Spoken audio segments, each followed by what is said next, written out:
बिस्मिल्लाहिर्रहमानिर्रहीम। अस्सलाम वालेकुम व्यूअर्स, प्रोग्राम में खुशामदीद। मैं हूं हैदर हयात खान। आज का हमारा ये खुसूसी प्रोग्राम यौम दिफा के हवाले से है। सितंबर 1965 की एक भयानक रात, जब मकार दुश्मन तमाम ज़ाब्तों और जंगी अखलाक को पामाल करता हुआ पाकिस्तान के धड़कते हुए दिल लाहौर पर हमलावर हुआ।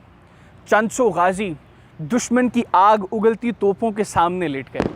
वो कम थे मगर उनके हौसले को हमालिया से भी बुलंद थे कि जबरील पुकार उठा कि ये गाजी ये तेरे पुरस्रार बंदे, जिन्हें तूने बख्शा है ज़ौक़े खुदाई। दो नीम इनकी ठोकर से सहरा व दरिया, सिमट कर पहाड़ उनकी हैबत से राई। तो आज के प्रोग्राम में हम 1965 की उस जंग को याद करेंगे, गाजियान को याद करेंगे, उनकी कुर्बानियों को याद करेंगे, शोहदा को याद करेंगे और आपको बताएंगे कि किस तरह बहुत कम तादाद में होने के बावजूद दुश्मन को हमारी पाक फ़ौज ने नाको चने चबवाए।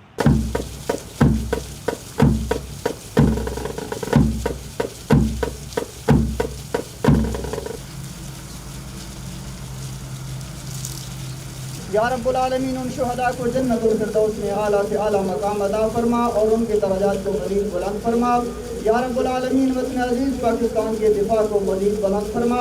व सल्लल्लाहु तआला अला हबीबी मुहम्मद व अला आलिहि व अस्हाबिही अजमाइन, आमीन। जी, तो अभी army chief general Qamar Javed Bajwa और कमांडर फोर्थ कॉर्प्स की जानिब से शोहदा को सलामी पेश की गई, उनकी यादगार पर फूल चढ़ाए गए। अब आगे चलते हैं और म्यूज़ियम के अंदर जो 1965 की वॉर का, सितंबर 1965 की जंग का जो सेक्शन है वो विज़िट करेंगे।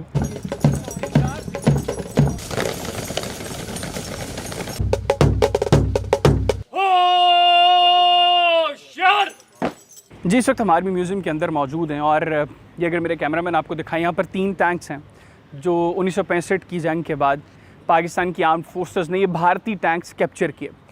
एक तो ये आपको बताऊं कि ये तीनों टैंक्स के ऊपर भारतीय झंडे उल्टे लगाए गए हैं। रीज़न ये कि जब भी किसी जंग के अंदर दुश्मन की किसी चीज़ को कैप्चर किया जाता है तो उसके ऊपर उसका झंडा उल्टा लगाया जाता है, तो इसलिए ये 3 टैंक्स, इन तीनों पर भारतीय झंडे उल्टे लगाए गए और ये म्यूज़ियम के अंदर मौजूद हैं और ये बताते हैं कि किस तरह बहादुरी से, जोश से, वलवले से हमारी आर्म्ड फोर्सेस ने 1965 की जंग में दुश्मन के दांत खट्टे किए। पहले ये तीनों टैंक्स के हवाले से डिटेल्स भी यहाँ पर शेयर्ड हैं। ये कोशाब नामी सेंचुरियन भारतीय टैंक है और ये चोइंडा की जंग में पाकिस्तान की आर्मी ने भारतीय फर्स्ट आर्मर्ड डिवीज़न के हमले को रोका और 25 कैवलरी के कर्नल तारापुर के टैंक को निशाना बनाया। अच्छा जी, ये अगला टैंक है, इसके हवाले से आपको बताते चलें। ये टैंक जो है ये भी पूना हॉर्स का बुशायर टैंक है और इसके हवाले से लिखा हुआ कि भारतीय 8 इंडियन गढ़ावल राइफल्स ने ये गांव पर हमला किया और पाकिस्तान आर्मी के जवाबी हमलों में बड़ी तादाद में हलाकतें हुई भारतीय फ़ौज की। टैंक का अमला जान बचाकर भाग निकला मगर टैंक कमांडर गर्दयाल सिंह, जो बाद में मेजर जनरल के तौर पर रिटायर हुए, उनको गिरफ्तार करके जंगी कैदी भी बना लिया गया था इस टैंक के साथ। ये तीसरा टैंक है और इसके हवाले से भी बताते चलें, ये भारतीय T-54 टैंक है और 3 दिसंबर की 1971 की जंग में ये टैंक कैप्चर किया। तो ये तीनों टैंक्स बेसिकली बताते हैं कि हमारी आर्म्ड फोर्सेस का जज्बा क्या था और हमारी आर्म्ड फोर्सेस का वलवला क्या था, उनमें जोश क्या था। ये शौक़ शहादत के अंदर हमारे जवान वो बॉर्डर्स पर खड़े होते हैं और उनको किसी चीज़ का खौफ नहीं होता कि दुश्मन की गोलियां उनको निशाना बनाएंगी, क्योंकि शौक़ शहादत उनके अंदर है। तो आज इस टैंक के ऊपर हम मौजूद हैं और ये आर्मी म्यूज़ियम के अंदर ये टैंक पड़े हुए ये बता रहे हैं कि हमारी आर्म्ड फोर्सेस अल्हम्दुलिल्लाह हमारी आर्म्ड फोर्सेस इस मुल्क के एक एक इंच की हिफाजत के लिए हमा वक्त तैयार हैं। हम तादाद में कम हैं लेकिन हमारे वलवले, हमारा जोश वो को हमालिया से भी बुलंद है। और ये दुश्मन के टैंक्स जो हैं ये यहाँ पर कब्जे में। आप आगे चलते हैं, म्यूज़ियम के अंदर जो 65 की वॉर का जो सेक्शन बनाया गया है वो आपको विज़िट करवाएंगे।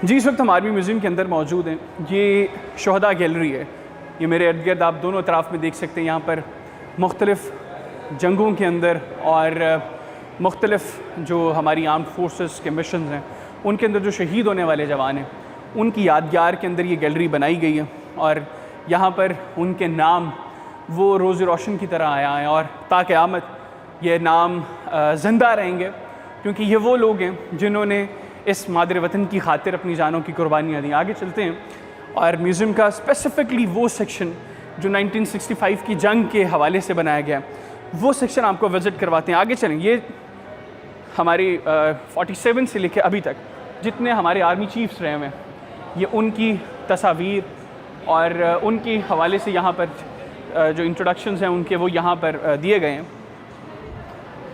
आगे चलें, कुछ थोड़ी सी चीज़ें आपको साथ साथ बताते चलें जो 65 की वॉर से हट के भी इस आर्मी म्यूज़ियम के अंदर लाहौर में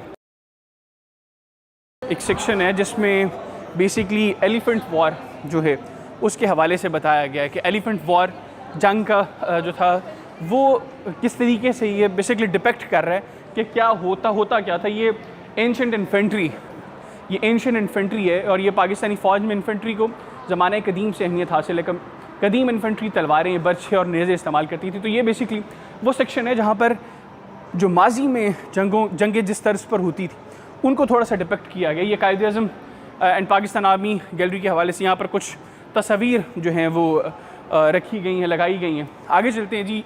ये रीबर्थ ऑफ अ नेशन, ये बेसिकली 1947 में तक़सीम हिंद के वक्त जब पाकिस्तान मार्ज़ वजूद में आया, उस वक्त क्या हालात थे। ये एक मरतबा आप लाजमी देखें कि ये जो ट्रेनों के हवाले से जो ट्रेनें दास्तानें छोड़ गई, जो लाशों के अंबार लेकर पाकिस्तान में दाखिल हुई, और ये आप देख सकते हैं कि यहाँ पर उन्होंने जो मॉडल्स लगाए हुए हैं ये बेसिकली पूरी तौर पर अक्कासी करती हैं कि हुआ क्या था, किस तरह लोग बेयारो मददगार आए थे, यहाँ पर फ़ौज ने उनको संभाला, उनकी मदद की और यहाँ पर वो सेटल हुए।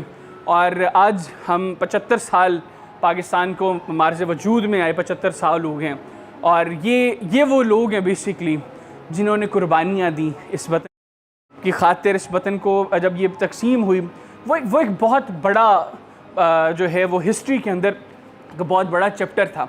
बहुत से लोग वहाँ पर अपनी यादें, अपने बड़ों की, बुज़ुर्गों की कब्रें, उनका सब कुछ अपना घर बार छोड़ कर यहाँ पर आए थे।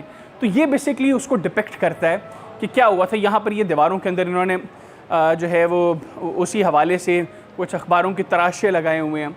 तो बड़ा खूबसूरती से यहाँ पर बताया गया है कि क्या हुआ क्या था 47 में, जो रीबर्थ ऑफ अ नेशन इसको नाम दिया। इस तरफ अगर दिखाएं तो ये बेसिकली असासों की जो तकसीम हुई थी, जो बड़ी गैर मुनसिफाना तकसीम थी, उसके हवाले से चीज़ें जो हैं वो यहाँ पर दीवारों पे उन्होंने बड़े बेहतरीन तरीके से प्रेजेंट किया। आगे चलते हैं और जो आज का हमारा यौम दिफा के हवाले से 1965 की वॉर सेक्शन है वो आपको विज़िट करवाते हैं। किस तरह जो है वो हमारी बहादुर अफवाज ने दुश्मन को नाको चने चबवाए और जो है इस हवाले से ये आगाज़ में ये कुछ तस्वीर हैं। ये बेसिकली यहाँ पर थोड़ा सा इसका प्रीव्यू दिया गया कि लाहौर पर भारतीय फ़ौज के हमले के हवाले से डिटेल्स यहाँ पर मेंशन हैं। फिर 22 ब्रिगेड का जो जवाबी हमला था जब भारत ने रात की तारीकी में अपने भयानक और स्याह इरादों के साथ पाकिस्तान के धड़कते हुए दिल लाहौर पर हमला किया था, तो ये उसकी कुछ डिटेल्स यहाँ पर मेंशन है। उसके बाद यहाँ पर ये सेक्शन है, ये इसमें फ़ोटोज़ हैं, ये फ़ोटो गैलरी है बेसिकली, जहाँ पर लाहौर सेक्टर 1965 की जंग में जिस तरह बहादुरी से लड़ा वो यहाँ पर ये कुछ तस्वीर हैं, जिसमें ये BRB पर जो नहर के हवाले से ये तस्वीर है कि BRB नहर पर हमारे जवान किस तरह तैनात हैं। फिर ये इन्फेंट्री एडवांस कर रही है टूवर्ड्स भेसन लाहौर की जानिब। ये इन्फेंट्री जो है ये भारतीय जीप, फ़ौजी जीप कब्ज़े में ली गई है। ये अगर आप इस तस्वीर में आपको दिखा सकें। आगे चलें तो ये दयाल विलेज जो वागा के करीब है, ये उसके ऊपर इन्फेंट्री वहाँ पर एडवांस कर रही है। तो ये मुख्तलिफ़ तस्वीर हैं जो ये बता रही हैं कि लाहौर सेक्टर के अंदर हमारे बहादुर जवान किस तरह बहादुरी से लड़ रहे थे। ये कुछ नक्शे 65 की वॉर में जहाँ पे ये बताया गया कि किस तरह हमारी फोर्सेस और भारतीय फोर्सेस कहाँ से हमलावर हो रही थी, कहाँ से उनको जवाब दिया गया और कौन कौन सा इलाका था जो भारत का पाकिस्तान ने जो है वो अपने कब्ज़े में लिया। ये उस वक्त चूँकि कम्युनिकेशन बहुत अच्छी कम्युनिकेशन नहीं थी, तो जो कम्युनिकेशन के लिए जो सोर्सेज इस्तेमाल होते थे ये वो सोर्सेज हैं यहाँ पर जो उस वक्त कम्युनिकेशन के लिए इस्तेमाल होते थे। फिर ये भारतीय फ़ौजी की जो कब्ज़ा शुदा G2 7.62 मिलीलीटर खुदकार राइफ़ल्स हैं जो भारतीय फ़ौज के कब्ज़े से ली गई, उनके फ़ौजियों के कब्ज़ों से ली गई। तो ये 7 ब्रिगेडियर एहसन रशीद शामी शहीद कमांडर 1 आर्मर्ड डिवीज़न आर्टिलरी को 1965 की जंग में अता किया गया, ये हलाल जुर्रत है।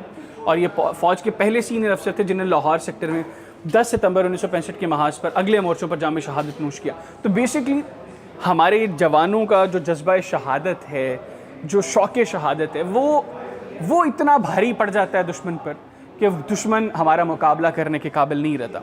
और ये जो है ये सेक्शन जो है, इसके बाद हम आगे चलते हैं। ये दूसरा सेक्शन है जी।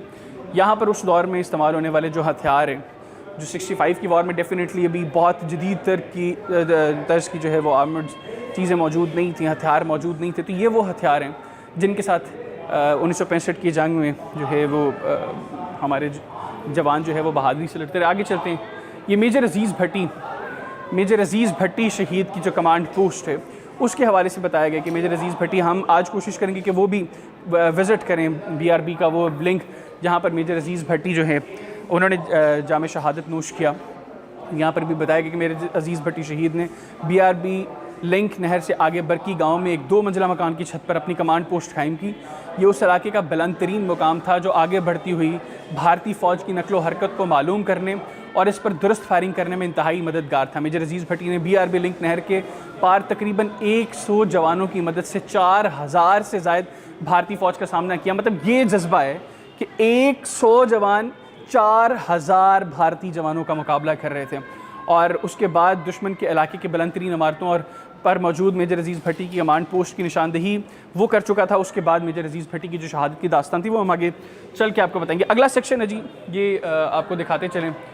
ये खेमकरन सेक्टर जो था, बड़ा मशहूर महाज था खेमकरन का। कसूर पर जो हमला किया था भारतीय फोर्सेस, मुख्तलिफ जगहों से, मुख्तलिफ सेक्टर्स से भारतीय फ़ौज हमलावर हुई थी। तो ये खेमकरन के महाज के हवाले से ये सेक्शन बनाया गया जहाँ पर वो तस्वीर आवीज़ा हैं। ये नक्शा है जहाँ पर बताया गया कि कहाँ से भारतीय फ़ौज हमलावर हुई और फिर हमारे जवान वो कैसे हमारे इस मुल्क की प्रोटेक्शन के लिए वो यहाँ पर मौजूद थे। आगे चलते हैं। ये आरापुल उसी कामयाब हफाजत के हवाले से ये कुछ पेंटिंग्स हैं जो यहाँ पर बड़े खूबसूरत अंदाज में नस्ब की गई। ये सबसे खूबसूरत चीज़ है जिसमें बेसिकली बताया गया है कि हमारे फोर्सेस ने, हमारे जवानों ने ये भारतीय फ़ौज की जो जीप कब्ज़े में ली और उनके जवान किस तरह हैंड्स अप किए यहाँ पर खड़े हैं। और पहले भी हमने आपको मेजर अज़ीज़ भट्टी शहीद के हवाले से भी बताया कि 100 जवानों के साथ 4000 की भारतीय फ़ौज का उन्होंने मुकाबला किया। तो ये जज्बा है हमारी फ़ौज का और ये वही जज्बा है जिसकी वजह से तादाद में कम होने के बावजूद दुश्मन डरता है हमसे। ये आगे सियालकोट सेक्टर है जहाँ पर बहुत बड़ी टैंकों की जो है वो जंग हुई है। उस सेक्टर के अंदर ये मुख्तलिफ़ तस्वीर आवेज़ा हैं जो 1965 की जंग के दौरान जो है वो वहाँ पर ली गई, किस तरह बहादुरी से हमारी अफवाज ने वहाँ पर मुकाबला किया भारत का।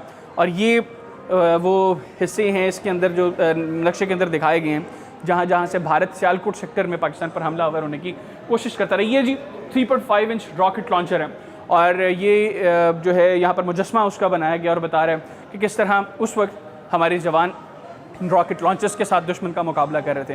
ये राजस्थान का इलाका, इस हवाले से ये 6 सितंबर 1965 को कसूर और लाहौर के महाज पर भारतीय हमले के जवाब में 51 इन्फेंट्री ब्रिगेड ने खोखरा पार की जानिब पेशकदमी शुरू की। दुश्मन के दिफा को कमज़ोर पाकर ब्रिगेडियर कियाम अज़हर ने अपने ब्रिगेड और पाकिस्तानी रेंजर्स और हुर मुजाहिदीन की मदद से भारतीय फ़ौज पर हमला कर दिया और उन्होंने दुश्मन का भारी जानी नुकसान करते हुए मोना बाउ रेलवे स्टेशन और किला किशनगढ़ पर कब्जा कर लिया। और अपने फौरी हमले की वजह से पाकिस्तानी फ़ौज ने भारतीय 11 इन्फेंट्री डिवीज़न को पिस्पाई पर मजबूर किया। तो ये बेसिकली मोनाबाद स्टेशन है जो भारत के अंदर मौजूद था और हमारी बहादुर अफवाज ने इसके ऊपर कब्ज़ा किया। ये सिंध का इलाका है और हुर मुजाहिदीन का जिसमें ज़िक्र किया गया है, ये बेसिकली जो वहाँ पर एक बड़ी सिलसिला है उस हवाले से ये हुर मुजाहिदीन थे जो पाक फ़ौज के शाना बशाना उस जंग के अंदर खड़े हुए। तो ये राजस्थान सिंध के साथ जो एरिया लगता है वहाँ पर 1965 की जंग में हमारे जवानों ने भारतीय अफवाज के असले पर, भारतीय जवानों को जो है वो जंगी कैदी बनाया, उनके असले पर, उनके जंगी हथियारों पर कब्ज़ा किया, उनके इलाकों को अपने कब्ज़े में लिया। और ये हुर मुजाहिदीन जो हैं उनके हवाले से जो पीर साहब पगाड़ा के सिलसिले से जिनका ताल्लुक़ है उनके हवाले से ये जो है ये मुजस्मा बनाया गया जो बता रहा है कि हुर मुजाहिदीन वो किस तरह पाक फ़ौज के शाना बशाना, क्योंकि बहुत बड़ी तादाद में हमारी अफवाज नहीं थी, तो हमारी फ़ौज के जो दूसरे लोग थे हमारे पाकिस्तान के आम शहरी, उनके अंदर भी ये जज्बा था कि जिसके तहत वो पाक फ़ौज के जवानों के शाना बशाना जो है वो जंग में जो है वो हिस्सा लेती है। एयर डिफेंस का सेक्शन है, इसमें बताया गया कि एंटी एयरक्राफ्ट गन्स ने भारतीय जहाज़ों को पाकिस्तानी फ़ज़ाई हदूद इलाके से कैसे रखा है। ये पहली तस्वीर है जिसमें एंटी एयरक्राफ्ट डिफेंस के हवाले से जो गन्स इस्तेमाल हो रही थी वो दिखाई गई हैं। अच्छा, ये सेक्शन जो है ये पाकिस्तान एयरफोर्स का सेक्शन है। पाक फ़ज़ाई का आगाज़ चंद खस्ता जहाज़ों और कलील तादाद के साथ किया गया। पाक फ़ज़ाई की कहानी चंद बहादुर लोगों की कामयाबियों पर मबनी है, जिन्होंने कलील वसाइल के बावजूद बड़े हमलों में अपने लोहे मनवाए, अपना नाम मनवाया, बताया दुश्मन को कि हमारा जो जज्बा है उसका मुकाबला करने की जो है वो दुश्मन के अंदर हिम्मत नहीं। ये पाक बहरिया ऑपरेशन सोमनाथ जो है उसके हवाले से यहाँ पर डिटेल्स जो हैं वो दी गई हैं, और मुझे बड़ा फ़ख्र है इस चीज़ के ऊपर कि ऑपरेशन सोमनाथ के हवाले से जो शख्सियत उसमें जिसका बड़ा कलीदी किरदार था, वाइस एडमिरल AR खान, जो मेरे ग्रेट ग्रैंडफादर हैं, मेरे परनाना हैं, और 1965 की जंग के अंदर जो ऑपरेशन सोमनाथ था उसकी कमांड कर रहे थे, वो पाकिस्तान नेवी के चीफ़ थे। और अल्हम्दुलिल्लाह ये मेरे लिए बड़े फ़ख्र की बात है कि मैं उनके ख़ानदान से हूँ। उनकी कमांड के अंदर पाकिस्तान की नेवी ने ये ऑपरेशन किया, ऑपरेशन सोमनाथ, और उसके बाद ऑपरेशन सोमनाथ के बाद कामयाबी से भारतीय नेवी को जो है वो नाकुचने चबवाए। ये देखें, ये नाम उनका यहाँ पर दर्ज किया गया, admiral AR Khan, commander in chief Pakistan Bahria का ऑपरेशन सोमनाथ शुरू करने का हुक्म है। ये वो हुक्म है जो लेफ्टिनेंट कमांडर इफ्तिखार अहमद सरूही, पाकिस्तान बहरिया स्टाफ ऑफिसर सिग्नल्स, बाद में joint chief of staff committee और नेवल ने इसको ये ड्राफ्ट किया था।